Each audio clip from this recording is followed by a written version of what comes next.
Are you trying to figure out how to get things done? Are you trying to look for knowledge that can actually help you do something, be better at what you do? Hi, I'm Joyce Mbaya, founder of Zydii, where we provide affordable online courses for Africa. This is the place for you, the Zydii podcast, where we have inspiring conversations with amazing people. And the ultimate goal is to help you know more so you can do more. Hello, everybody. It's a pleasure to connect with you this lovely, is it even Wednesday or Thursday? Thursday afternoon. There's so many amazing entrepreneurs on this call. In fact, Jen, I was wondering, all these experienced people, I wonder what I'm coming to tell them, So Jen has introduced me. My name is Joyce Mbaya. I'm the founder and CEO of Zydii, and I'm excited to share my lessons and experiences in this session. A little bit about me. I've been in business for 10 years now in full-time entrepreneurship. I jumped headfirst from a high-flying corporate job with the top telco in Kenya called Safaricom into this world of ours of business, and I have never looked back. I've got about 19 years of career experience. My first job was in 2001, working for a bank, formerly Barclays Bank, now ABSA. So it's amazing when I reflect, like it's been 19 years for me being, having my career experience, working in different industries and doing very many different things during that time. Fun fact about me, I was one of 3 Kenyans who participated in The Apprentice Africa in 2008. So I've been on TV and reality TV. If you ever need stories about that, you can look for me. I always have very fun stories to share about that. But it was exciting to be part of a group of 18 people from across Africa. I think it opened up my mind a lot to the fact that the power of collaboration across different African countries. So in this session, seeing all of you from different African countries, I find that really exciting. I think it's just amazing when we open ourselves up to the possibilities beyond where we are based to see how can we have impact across Africa and not just in the countries where we are based.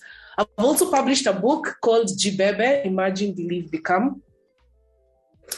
So my journey into my business actually began because I'm very passionate about capacity building, empowerment. I'm here to enable anyone, my life's purpose, to achieve their full potential. And I do my best with my talents and with everything I can so that people can actually gain the skills they need and be able to really unleash their full potential in everything they do in life and live the best lives possible. So that's just a little bit about me. And I want to share, I would say there are three things I could share. I have, obviously you can see with all these stories, I'm the kind of person who can speak and share a lot of different things. But for today's session, I thought 3 things that especially in this journey, I would say between last year and this year with Zydii, right? What are 3 things for me that have really, really stood out as lessons that hopefully I can share with you? I've realized I've not talked much about Zydii, but Jane mentioned it a little bit. We're basically empowering businesses to provide digital training. So all of you have employees, you have teams. We're here to help you make sure your team has the skills to perform, whether it's sales, customer service, and any other skills, professionalism, communication. We're here to ensure that you can affordably train your teams, leveraging technology to do that. So lesson number 1 for me is about loving the problem. So one of the things that has really stood out as I've been on this journey with Zydii is that as entrepreneurs, we are here to solve a problem. We all know that. I know we started our businesses because we noticed there was a problem and we wanted to solve it. But what happens, and I'm happy to share my own struggles around this, is I think we come up with a problem and we create a fantastic solution to solve the problem. And then we get very attached to our solution. So for me with Zydii, we launched Zydii as a marketplace. Actually, we wanted it to be similar to Udemy or Coursera, but for Africa. So when we first launched, we wanted to make it open for people to, publish courses, and then anyone, anywhere can buy the courses affordably, for even less than $10. And we wanted it to reflect content by Africans, for Africans. And really, we were solving that problem where we thought we don't have enough of our own trainings or our own courses by Africans online, right? And this is what we set out to do. But along the way, obviously, as you all know, because you're in business like me, once you launch, your customers and the market and you start to notice pushback or gaps or issues around the way you're trying to solve the problem. So for us, We had a lot of amazing courses that we built. We put in the effort, but almost a year and a half in, we were struggling with the business model. We would even started to pitch investors for our pre-seed funding, and the question would always be like, okay, how is this going to take you to scale to this level? And obviously, without sufficient revenue, no matter how noble the cause, the business cannot survive, right? We need to generate enough income to actually be able to eventually not just support the business and grow the business, but to be profitable. I mean, that's what business is for. Well, even if you're impact-based, you want the business to be sustainable. So the lesson for me was in that I think when for us, especially we're in technology, right? And we talk about leveraging technology, you build a solution and you sort of focus so much on how this solution should work and the features and what you want to do and how you want people to experience it.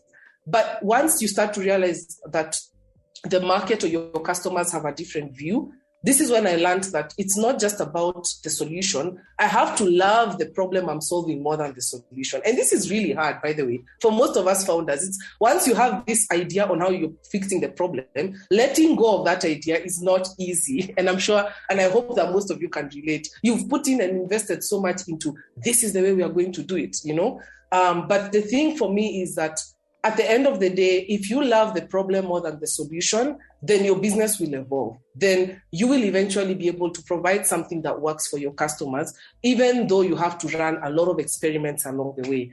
And where technology comes in is technology is an enabler to help you solve the problem, And I always say this because my background is in technology as well. We shouldn't fear technology, In fact, technology is about making processes more efficient. For Zydii, we are not here to provide technology. We are here to help you train. And why are we helping you train? Because we want you to build a dream team for your business. So the process is more important than the technology. The technology is helping you make that process efficient and helping you scale. So whatever industry you're in right now, it doesn't matter what your business does. I want you to think about how can you bring in technology and leverage technology against the processes you have. And don't overthink it. I think we all think technology means build a platform that has, I don't know how many features, it can be intimidating. But even if simple use of technology in your business is still great, as long as it makes you more efficient. And the other thing is, how can technology help you go from 20 to 10,000 customers? Because to be able to reach people at scale and in different markets across Africa, we have to leverage technology. In my case, I've been a trainer and done training in person, in class. When I launched Zydii gave me the opportunity to go from training 30, 50, 100 people to training 15,000. We have 15,000 people using the platform now. 15,000 people, as you know, if I try to put them in a stadium as Joyce and train, even with a group of trainers, obviously it's a tall order. So this is one example that I'm giving to say, you can leverage technology and don't be afraid of looking at how can you bring in technology in any simple way in your business, because that is how you'll be able to scale. So technology is here to help you solve the problem, and this is why you love the problem more than the solution, because you can find ways to work in all these innovations in there. Finally, Zydii last year, and talking about loving the problem, this is what helped us to pivot. So last year we were at a point where with the model we were trying to run, which was B2C, and individuals purchasing courses on our platform, it's just the revenue just wasn't getting to where we needed to be. And so if I had remained attached to the solution of a B2C marketplace, Zydii would not be here right now. But I had to go back and ask, if I could launch, my question was to myself was, if I could launch Zydii again from start, forgetting about everything I've been doing to solve this problem, how would I do it? And this enabled me to have an open mind to see, oh, this is the problem I'm solving, but there's a different way to approach this problem. So for example, in Africa, a lot of us have gained training through our employers, right? Businesses pay for training. Most individuals may not, invest in their own personal development. So this showed us as Zydii that there's a bigger opportunity that people can still gain the skills that we want them to gain. We can still help people achieve their potential, but the paying customer should be the business, because the business has the capacity to invest in training their employees. And when you train your employees, it's not just for your business. Even when they move on to a different company, they can still apply those skills wherever they go. So as Zydii, we're still solving the bigger problem of upskilling and enabling people to gain skills, but the way we solve it changes so that we're not expecting individuals necessarily to pay for their own courses, but now businesses are paying. And when we did that, we pivoted and we experienced 300% growth in our business last year. So this is why I'm emphasizing this point, that please love the problem more than you love the solution, okay? So I'll move on. I know my time is tight, but this was the biggest one for me. The next one, which I have to touch on because it's something that's relevant for all of us here, is capital and funding. I've been in the process of fundraising, and by the way, this could be a whole session by itself. Maybe we'll come back and I can share a lot on my own journey on fundraising. But 3 very quick points, very quick, that I'll just talk about. What have I learned in my process of raising capital and of fundraising? Number 1, not every investor is for your business. I found myself speaking to some actually amazing investors, but for the stage of my business, maybe it's not the right investor. So they would say, oh, Joyce, you need to be speaking to a seed stage investor. And I've had to learn, what does that mean? Who are the seed stage investors? Who are the investors that are relevant for my business at this stage? And what am I seeking to gain beyond capital or financing from this investor? If you speak to 100 investors who are the wrong investors, you can imagine how that would feel, where you start to think that your business is not worthy of investment when actually that just wasn't the right investor for you. So investing the time to research on what is an investor looking for, what's the investment thesis, but most important, what is their stage of funding? Are they a pre-seed? Are they a seed? Are they a Series A? Are they an institutional VC? What kind of investor are they? And are they the right investor for your stage of business, right? The next thing, feedback and network. In my journey of fundraising, I've had rejections, and rejections are the order of the day. Initially, of course, rejections are very tough. When you see that person say no, we are all human, right? So it feels like they're saying, like your business is not going to work. Joyce, you have 1 more minute. Okay, sorry. I think I wasn't looking at my time. Thank you for the reminder. So you need to look at gaining feedback from the investor and networking. So when an investor says no, one of the things that's worked really well for me is I go back and I ask for another meeting just for feedback. And I build a network. So right now it's about building networks and relationships with investors, even though they are not ready to invest in my business right now. And my last point here is that you only need 1 yes. So don't be intimidated if you're receiving no's. Even if you receive 100 no's, always remember you only need 1 yes. So keep going and don't give up.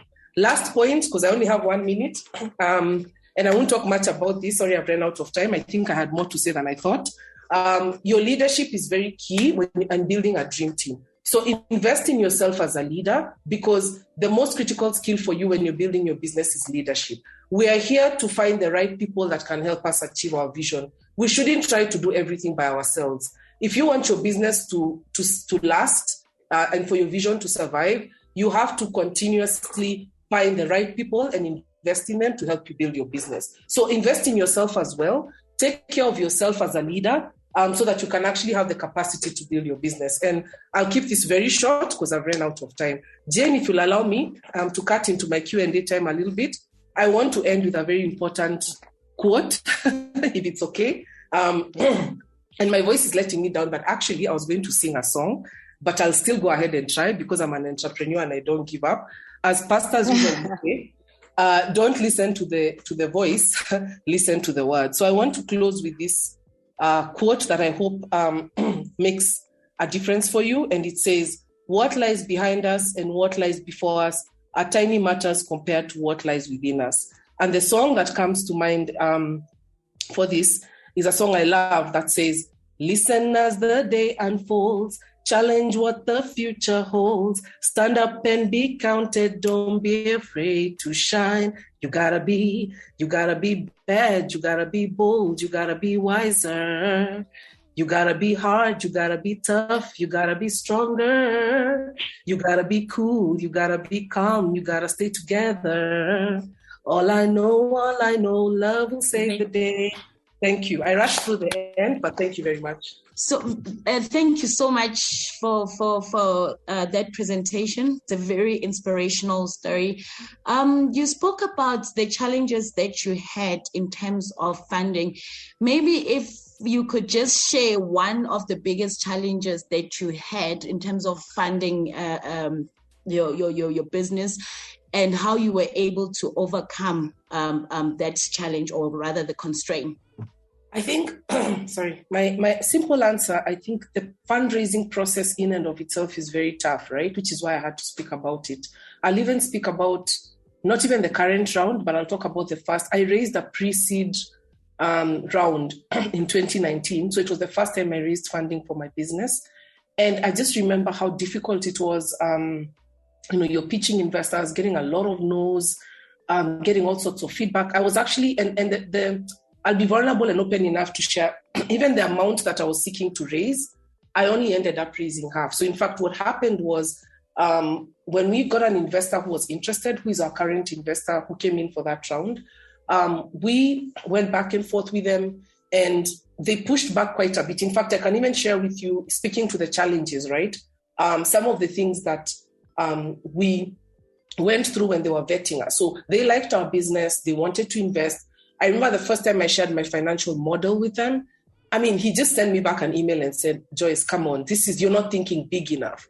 He did not, the numbers, the model, and obviously that's not my strength. So maybe the other advice would be, I've learned a lot about find people, like Andy said, advisors to help you. So the financial model almost lost me that deal just because it just didn't meet the expectations of the investor. And it was ironical that for an investor to be the one to tell me, I'm thinking too small, about my business. The numbers I'm presenting there are not exciting if I expect an investor to put money into the business. So I spent late nights. I had to ask my sister, who was out of the country at the time, I was calling and asking her to help me. And I ended up doing a very simple spreadsheet, which I did myself with only 2 sheets.